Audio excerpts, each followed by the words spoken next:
We begin on one of the most topical issues this week. Now, there were gunshots in Osu around 8:30 p.m. yesterday as police officers tried to apprehend 3 armed robbers who snatched a bag containing an unspecified amount of money from a foreigner. The robbery was foiled by a taxi driver who rammed his vehicle into the motorcycle of the robbers.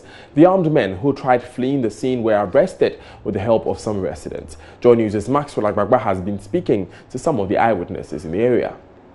That's 8:15 going. 8:15. Yeah, yes. There are three people. There are 3 guys. They have the motor car. Okay. And they just there for the bag. Yes, I don't know the place. They just saw the white man. They say from the house they just come there. Yeah. Just saw them. They collect the bag. Gun behind for the Johnson there. They make one is up. After they chase them, they use a bike. 3 on the 1 bike. They just make one shot. Then they left the money. So the motor, they fall down plus the motor. Yeah. I'm telling you, not them. They fall down for the motor. Then that time they can't take the money again. We were going home. We are staying at Kaswa. Yeah. So I was going with my wife. And then we met a certain man running after a thief man, shouting, "I'm robber, I'm robber." But we decided to confront the armed robber, but he was holding a cutlass. Because of that, we couldn't confront him. So he was running, and the other guy too, he was alone. So he was running after him, shouting, "I'm robber, I'm robber." But later we saw some people also coming, so we directed them where the armed robber passed. So some of them also moved car and chased after them. But later we heard they have arrested the armed robber. So yes, because of the cutlass, people couldn't get closer to him, and even they couldn't arrested him early. They ran after him for some miles or a while. We're back from lectures, so we were behind the trust specialist hospital, their building, and we heard a gunshot. So we actually rushed to the scene to witness what's happening. So when we got here, we realized there were policemen around conveying 3 people into their car. So I was really gripped with fear. So I have to put my phone beneath my abdomen and everything. So when we got to the house, I was still scared because it has happened to me before. Yeah. They've taken my phone, my money before. So I was just recollecting everything that I went through. So I was really scared yesterday. Oh, yesterday, like 8:30 going. I was inside before I see the motor run away, come then here. So the time I come out, they are going here. So one of the security man was here, was telling me they are armed robbers. So there's still some white man in money. So the 10 times the thing said here be road. So they think they will pass here. There's no road. They 10. So they go back. So but they fall down here. So they take the motor, go back to headquarters. I was in the shop, and then all of a sudden I heard a noise and a gunshot. So we rushed out to see what was happening. So when I went outside, I saw someone running with cutlass. Yeah, and then there were people also following. So there was one guy that wanted to catch him, and then used the cutlass. He caught the person. So the person has to come back for him to go. So when he was running, the police too were also chasing. That was a police. Police were two guys were chasing him. Then they shot him.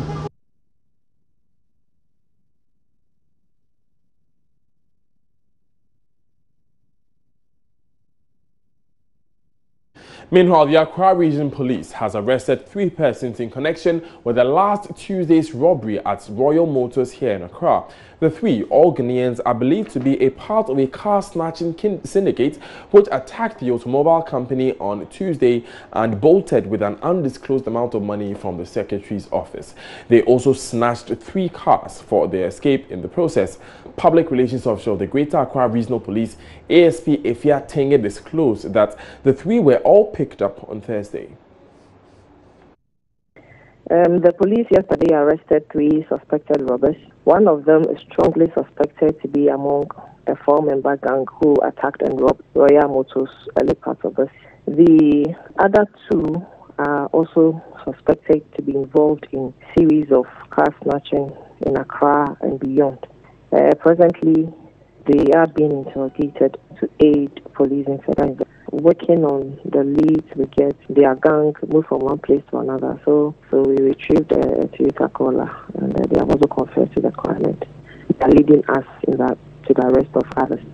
We had an information that somebody was being lynched for allegedly snatching somebody's bag, and we went and rescued the person. We are in the process of interrogating him to be able to link him to the said crime.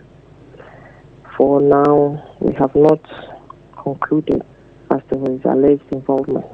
There was a scene, and also where he was also being lynched. It's quite a distance, so we need to. So where did the police rescue him from?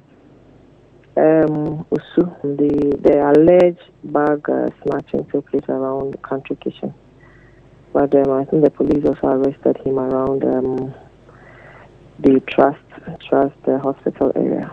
So you are yet to establish whether he has any link to his connectivity to any bag snatching.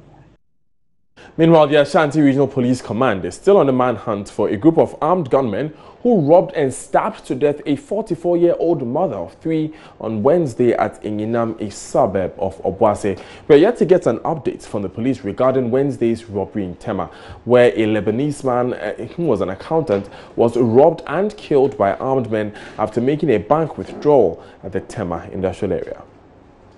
Still watching today, I am Daniel Dazi. Let's move away from issues. Well, let's stay with issues having to do with armed robberies. At this time, the minority in Parliament has charged government to be proactive in protecting the citizenry against crime, reacting to measures put across by government in response to the swathe of armed robbery cases recorded in recent times across the country. The minority members in Parliament at a press conference this morning punched holes in the latest deployment of security personnel on the ground to tackle the menace. They demanded stringent measures in addressing the problem to make the public feel safe. Former Deputy Interior Minister James Agalga addressed the news conference.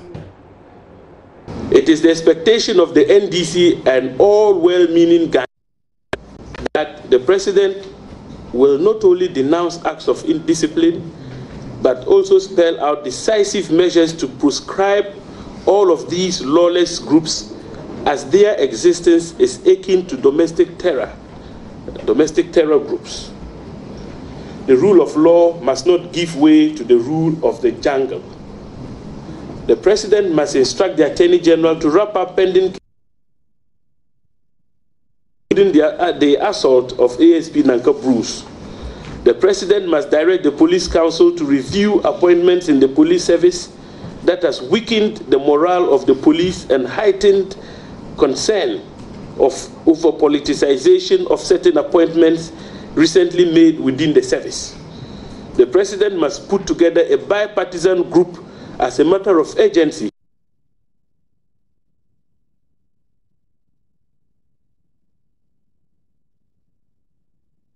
Now, moving on, an Accra High Court has dismissed an application by some 23,000 workers of Goldfields Company Limited seeking to put on hold moves by the company to have them laid off. The court action, initiated in December 2017, accused the company of relying on reasons not allowed under law to carry out this exercise. These, the workers contended, include the aging fleet of its machinery and the short time span of the Takwa mines. They had earlier petitioned Parliament's Mines and Energy Committee on the matter, asking for their intervention. The court action was a move geared at stalling the exercise management was bent on undertaking. Despite agitations by workers, lawyers for the company insisted they were acting within the Labour Act. Justice Lorinda Owusu today dismissed the request by the mine workers. She said the company risks losing more if the court halts the ongoing layoffs before a determination of the substantive matter on whether they acted within the law.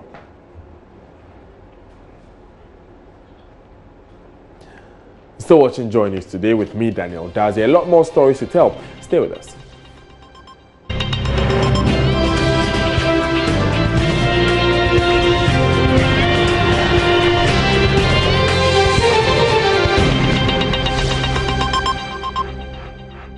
Now, moving on, some victims of a recent police shooting at Fuase following protests over the sighting of the Echima Kwawoma district capital have been paralyzed for life.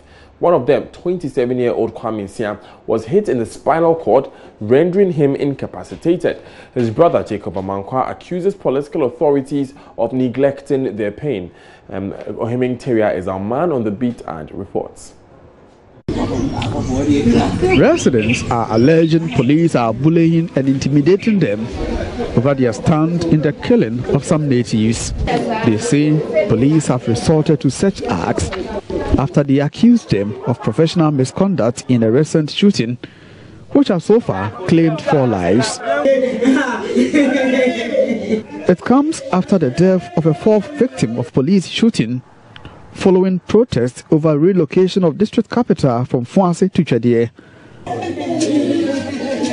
36-year-old Douglas Kojo Ademununkum died on Tuesday night at the Konvanoche Teaching Hospital. He has been on admission since the incident occurred 3 weeks ago. In fact, I cannot say it's an investigation. It is one-sided.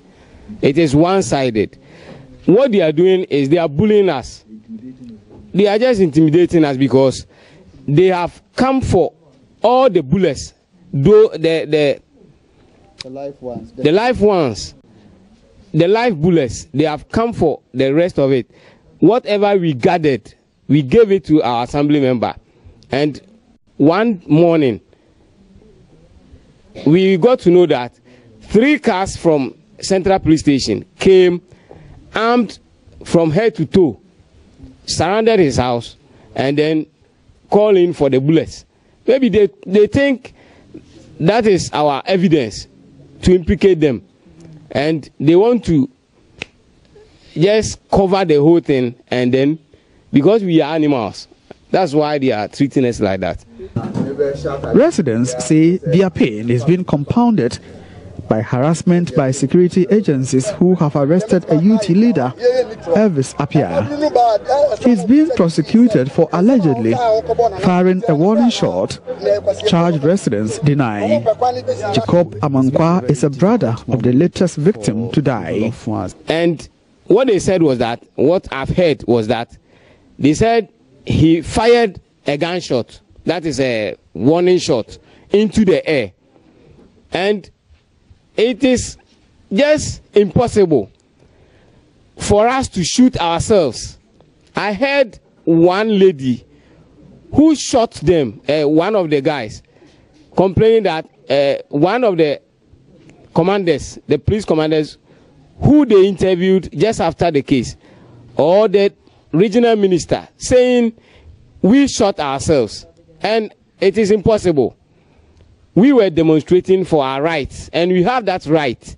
It's just our right, and we have to protect it. They just arrested Elvis, took him to court for firing. They said he fired a warning shot. Meanwhile, though I cannot hold brief for him, but I can say it is not true. It is a diversionary tactics.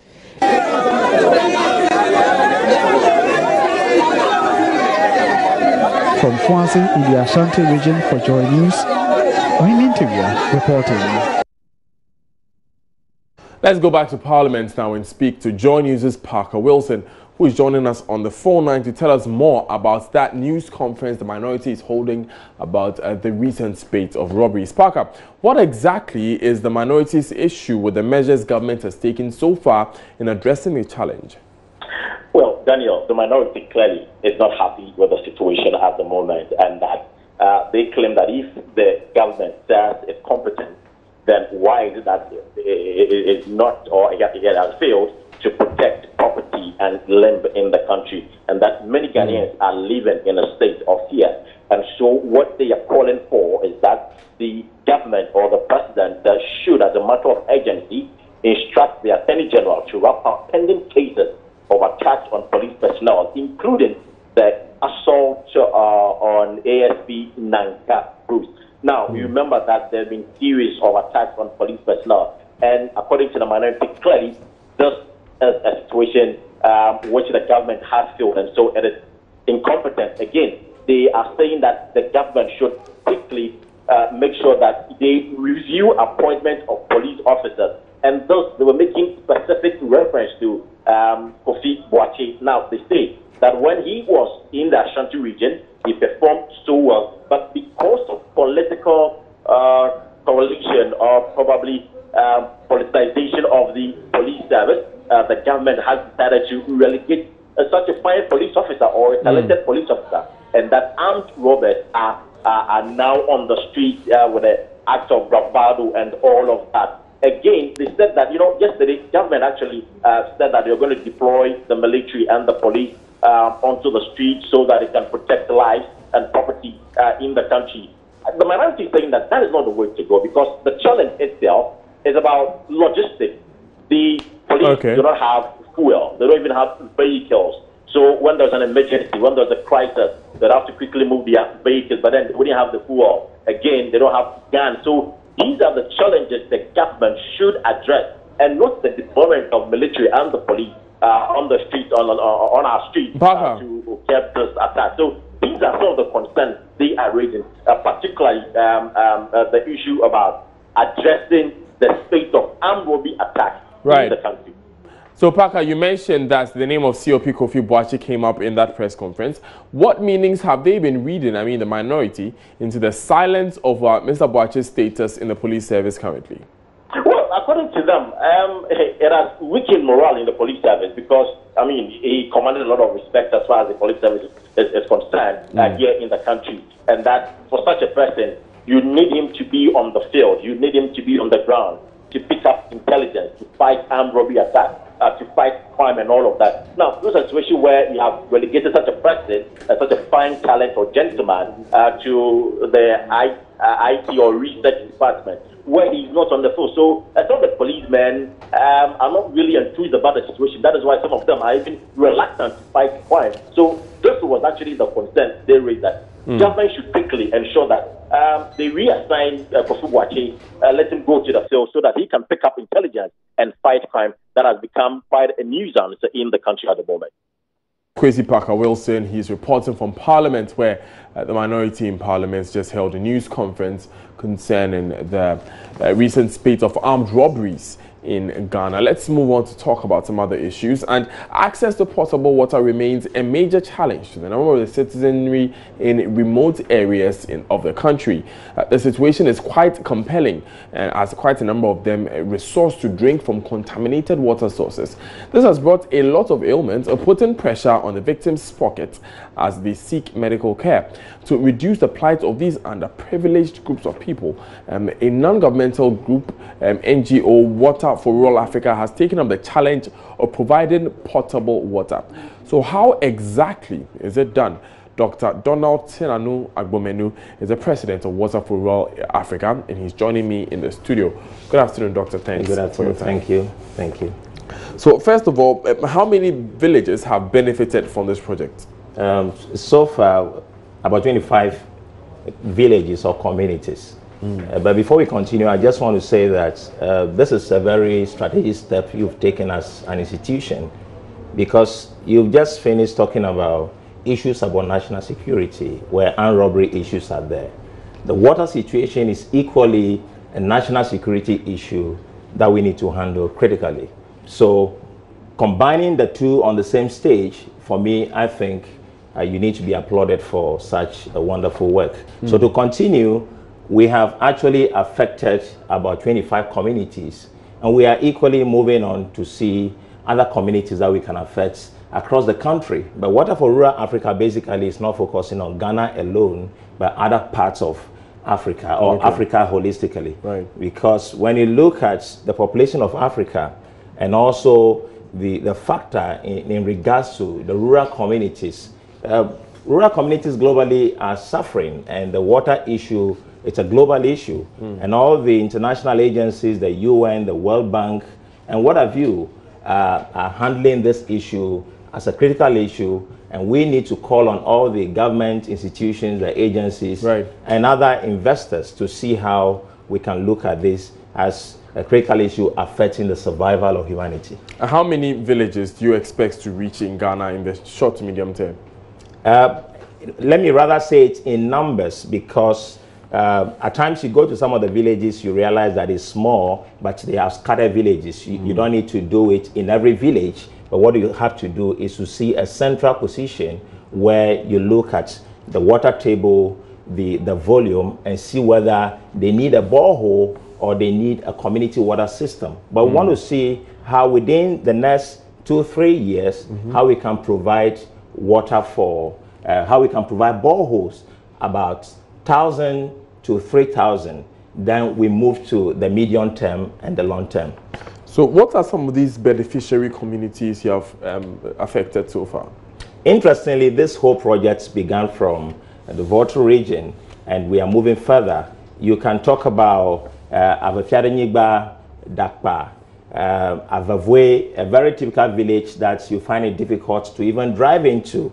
And some of the videos you've seen, that is in the eastern region. We're trying to see how we can work on that. We've not started the drilling of the boreholes, but those communities, even Katwe, we have 2 boreholes there, and the other communities, the lease could be provided as and when we move on with the discussions. And how do you fund this venture? Finance remains one of the critical issues in providing potable water, not only for us as an institution, but globally. But we have started the provision through my personal earnings as the founder of this institution, at least to set the example that everybody has a responsibility to providing water.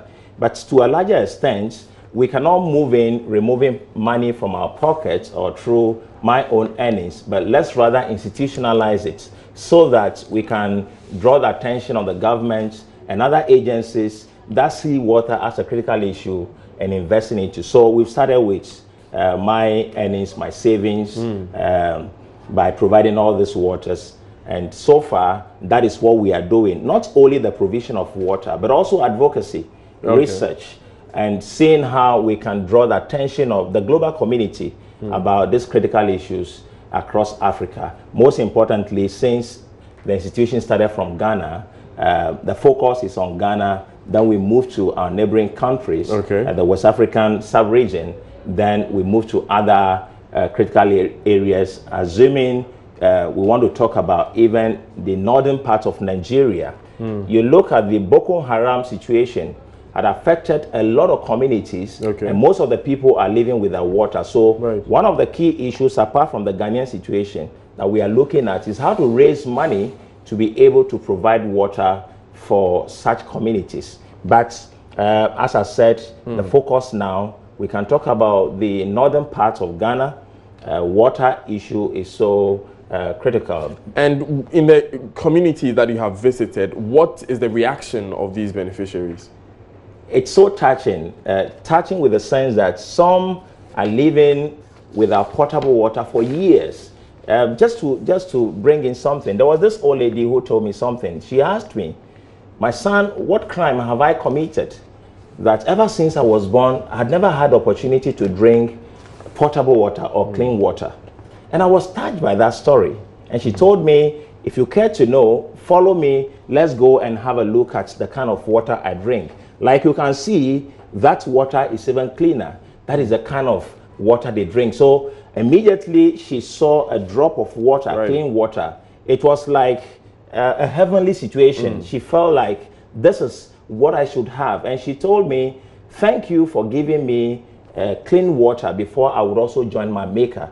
This is the kind of people, or this is the kind of situations that people are going through. So anytime they see a drop of water, they see hope. They see life, because we say water is life. Thank you very much, Dr. Donald Senanu Agbomenu. He is the president of Water for Rural Africa. Let's move on now. And the Ministry of Finance has released some 88 million cedis to clear arrears of caterers of the school feeding program in parts of the country.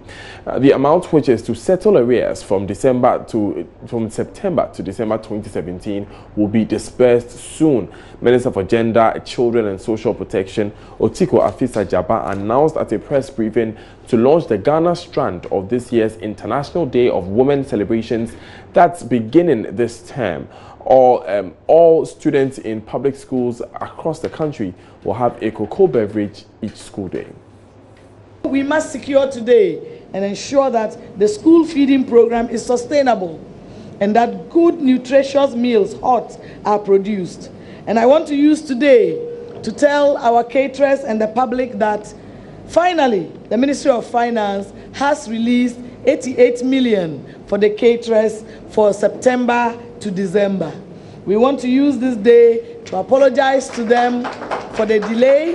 It is because we met a huge debt and there is the need to manage things. And so we have put in mechanisms to ensure that payments are more timely. And indeed, for the first time in the history of Ghana, school feeding has been increased to 1 cedi. It used to be 30 pesos and then 50, 80 pesos, and now it is 1 cedi. We are also going to give the children 1 cocoa drink a day of school-going days. This is as the instigation of our President Nana Addo Dankwa Akufo-Addo. Indeed, the Ministry of Finance has allocated 423 million for school feeding caterers for 2018 budget. All our money is in school feeding. For the rest of the ministry's many activities of children, alleged witches, the parks, the orphanages, and whatnot, the allocation is 2.3 million. That tells you the government's commitment to ensure that we feed our children of school-going age adequately. We will fight for an increase in that amount, but whilst we are at it, we will plead with the caterers to make sure that they cook every school-going day, and that whether the payments come on time or not, they will cook hot, nutritious meals, and Ghana will thank them forever. Meanwhile, the ministry has declared zero tolerance for female genital mutilation in the country. According to Madam Jaba, the 27.8% prevalence rate of the activity in the Upper East region is alarming. She wants all stakeholders, including traditional leaders, to put their shoulders to the wheel in eradicating it totally. Returned from Pusiga, where FGM is still on the tables. FGM, female genital cutting, that is hazardous to the lives of girls and women. FGM that has no benefit whatsoever, but just to reassure our male folk that women must still wear chastity belts, and that in terms of fidelity, a woman must have her parts cut off, and it affects her health in terms of childbearing and other diseases related. And so, we are here to say that we have made significant and tremendous progress as women. It is disheartening and dispiriting to learn that this despicable and dehumanizing practice, FGM, is now 27.8% in the Upper East, when the national average is 3.8%. We must totally eradicate these heinous and negative and harmful cultural practices against our girls and women, Ghana 61 years on.